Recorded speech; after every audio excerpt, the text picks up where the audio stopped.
2. First Peter chapter 3 verse 3. Proverbs chapter 5 verse 25. No 10. Daniel chapter 4, 30 to 33. First John chapter 2 verse 15. Timothy chapter 2 verse 9 to 10. Tito chapter 2 verse 3 to 5.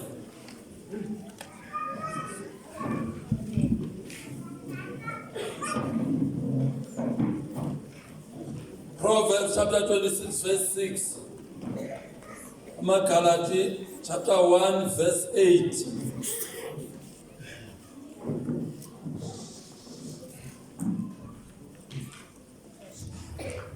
Hallelujah. Ake siye bazalwane, akuyonto le endizoyishumayela akuyona into eniqalayo. Futhi abanye xa beyamamelela amavesi bangabona ukuthi akhona into mababhale ngoba banawo ezidayarini zabo. Into nayo nje ingaba luhoyo elungekho. Okokuqala niyakhumbula bazalwane ukuthi uke umama wenza isimemezelo esithi makuzile ukutya ukhalinyela umoya wehlabathi. Anisasazi sosimemezelo ukutya beningakuzilanga. Yes, into ebibangela intoba makwenziwe esosimemezelo kungenxa yomlomo kaThixo ukuthi ibandla eli lethu ligcwele umoya wehlabathi. Akunjalo abangcwele?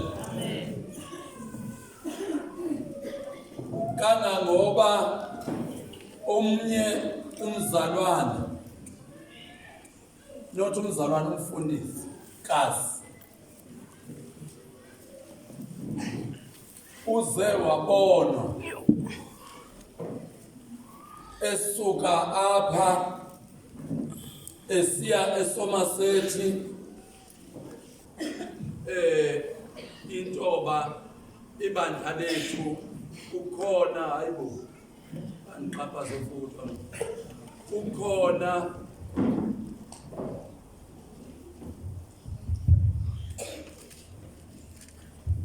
ingqina intoba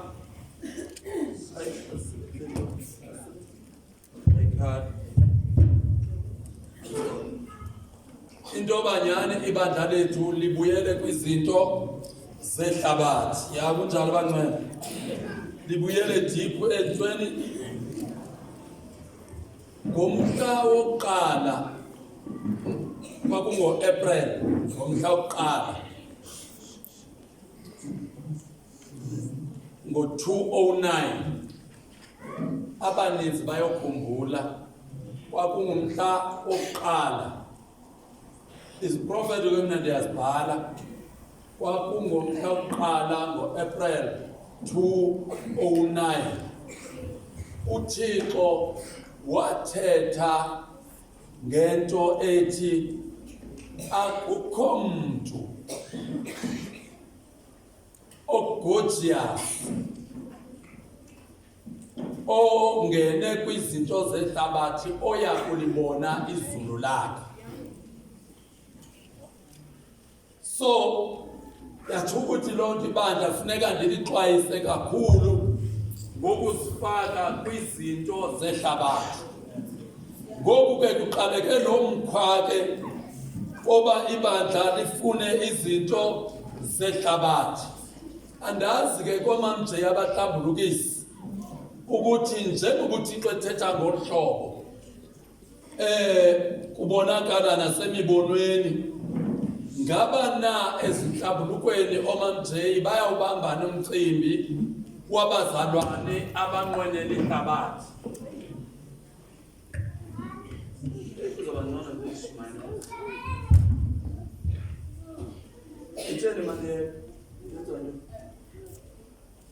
So isho ukuthi ke lonto ibandla lethu noba sikuzilile ukutya ngexesha uThixo bethetha, kodwa kubalekile uphinde ndilivuselele ngokufundisa ngomoya wehlabathi.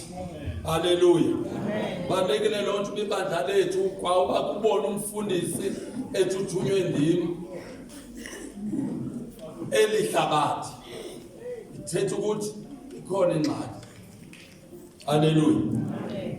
Soze ke bazalwane ihlabathi lilunge ebandleni elikhokhelwe ndini. Abantu mabasela amanzi efriji baxole. Ibandla liyawuze limile ihlabathi mhlanda mase nayo ndinqengqisana ndibeka kwame eyadini. Niqale nijije yonke lento bese ndiyifundisile kwelibandla. Noba lingagcwala amagqwirha akazunceda. Ngoba elibandla lakhelwe phezu kwesiseko sabapostile nabaprofeti. So libandla lesityhilelo. Yonke into noba amagqwirha anomtshotha phansi asinangxaki ngoba siyaxelelwa lizulu. Kunzima ukuthi wena uqhubeka kwemishini ngapha abe lo muntu ulitshaba lakho exelelwa ngakho ubutshaba bakho. Uyafana nomuntu othutha amanzi ngephakethi evuzayo ngoba uzohambela ndawo. Elinye ibandla abazalwane soze liphothelwele lifake icici linxibe zinantsika o 3mm skirt. Soze libandla liyenze lonto. Nawe yenza mhlo sibhokwa simangcwabeni. Vele nje sixole bantu bami, sixoleni. Xelela umakhelwane uthi makhelwane masixole. Thetha nomakhelwane, lithi makhelwane mase siyixolelele.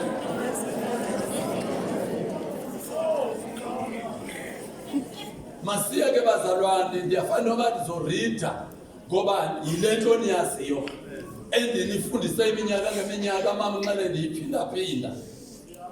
Masifunde incwadi ka-2 Timothy chapter 3 verse 16. Verse 16. Sonke isibhalo sinefuthe lomoya kaThixo. Siyanceda ekufundiseni inyaniso nokuchitha imposiso. Siyanceda ukulungisa isimilo sinike ingqeqesho. Sonke isibhalo sinefuthe lomoya kaThixo. Uyabona ke ukuze undiwine kufuneka fako uze ngesibhalo. Uzondiwina ke kodwa yonke into oyenzayo uba inasibhalo ngeke ukwazi undiwina. Haleluya. Sonke isibhalo sinemphefumlelo kaThixo. Siyanceda ekufundiseni inyaniso sichithe imposiso. Sinike ingqeqesho. Ibandla fanele lifundiswe liqeqesheke emiyalelweni kaThixo. Abantu bonke bathi amen. Ibandla kudingeka lizinikele kakhulu ekumameleni imiyalelo ebafundisini. Imiyalelo kaThixo. Sona. Incwadi kaPetros wesibini chapter 2 siqala ku verse 1 siyoma ku verse number 3. Ngexesha abazalwane izinto sixaka ndiyanikhuthaza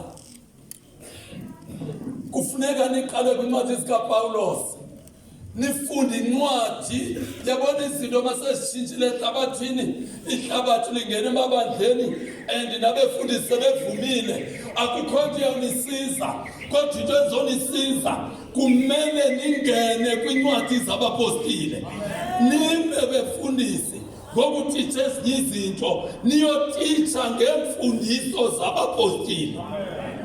Amen. manenza njalo nizokwazi ukuliwina ibandla. Funda mama.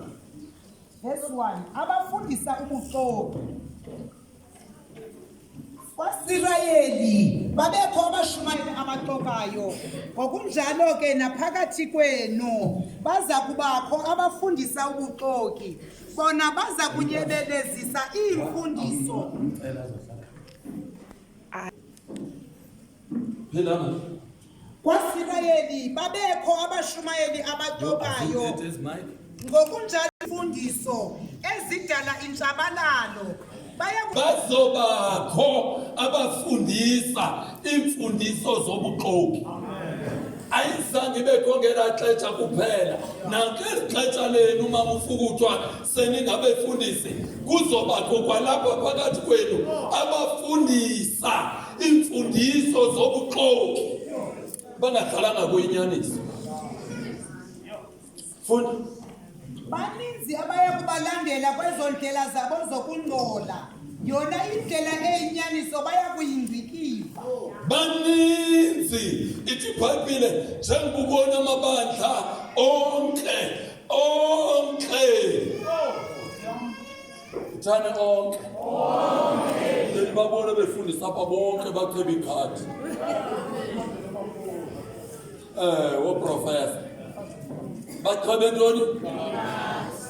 Nina ze ningalandeli imikhwa yenhlanga. Izwi likaThixo limilimi alingeke lijikwe muntu. Imikhuba yenhlanga, imikhuba yekhathi nobufebe. Ayo yabasendisiweyo. Bethelana uJesu izandla.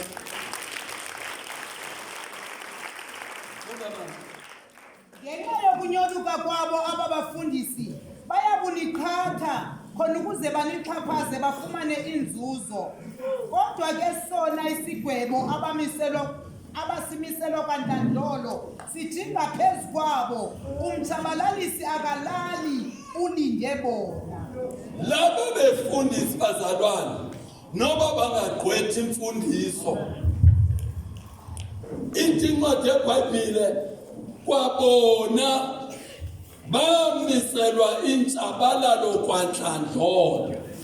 Umfundisi mejika umyalelo kaThixo, lo mfundisi uwela kwicala labatshabalala.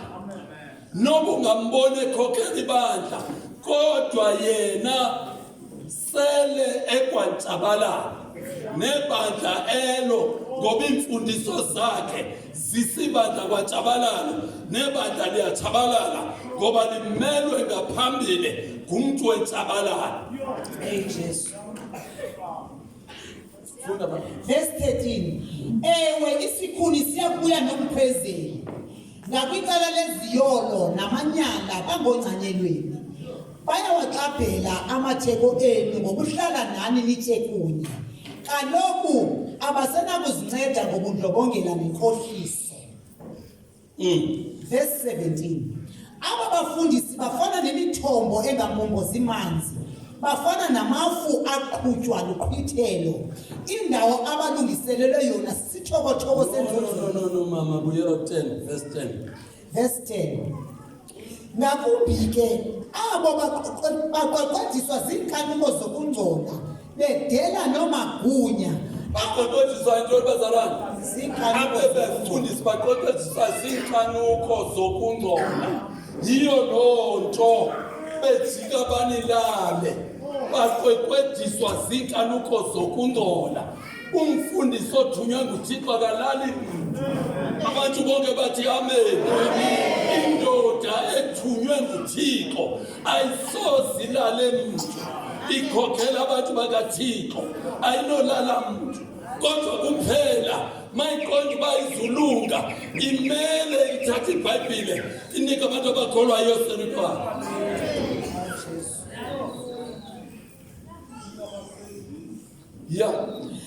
Aba bafundisi ngodelihlazo abakhukhumeleyo abanambeko futhi bayazingcikiva nezithwalando ezaphezulu. kanti ke nezithunywa zezulu nakuba Amen. Qithi. verse 13 Kodwa lihlazo. Ngobani? Kodwa lihlazo. Ukuthi umfundisi ufebe. Ungudela ihlazo. Dilungile noba ndiyahlazeka kunoba ndingangazifumani isinene zabafazi amanyala. Amen. Not ngaphakathi endlini kaThixo. Not ngaphakathi bazalwane endlini kaThixo. Funda mama. ewe isikhuni siyabuya nomkhwezeli ngakwicala leziyolo namanyala bangoncanyelweni bayawaxabhela amathekoweni ngokuhlala nani nithe kunye kaloku abasenakuzinceda ngobundlobongela nenkoliso Soze babe sazinceda ngoba ukulala abantu ngumkhwa wabo. Amalanga namalanga sifelwa ngabefundisi ngoba umuntu othunywe nguThixo ukhuselwa nguThixo. Masele eyekile ukusebenza into ebeyithunywe nguThixo uzofa. Uzofana ngaluphi uhlobo. Haleluya. Uyakhona engcwabeni. Yolonto fukuthiwa xa ungumfundisi nobanyana kuthiwa izinene ziqayiselwe ungabozihoya ngoba uzofuna umncinci uthi abantu abakho ungakangibakhulisi. Ndiyaxelela amboyami ezineneni zabafazi uzohamba emhlabeni uzofa. Ngesikhathi befuna ulala nawo abafazi bafuna uba yehlela uye emathunjini omhlaba. Injongo ungaxoki wena uthi lulonwabo. Hayi wena umama ubani ufuna ukulonwaba nami akukho lonwabo emthini obizwe nguThixo. Luvela kulonwabo. Akukho lonwabo.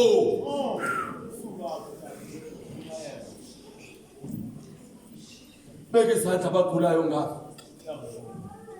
Mama ufukuthe beke izandla abagulayo. Uyophucaphuca imfundo ebusuku. Beke izandla emini. Ebusuku uphucaphuca imfundo zabafazi. Encanyelweni.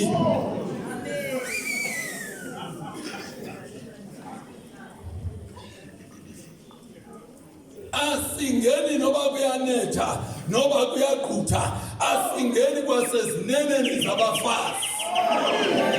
Ngoba izandla zethu sibeka abantu bangabaphiliswa. Asinokwazi uhamba siyongena emanyaleni. Asoze.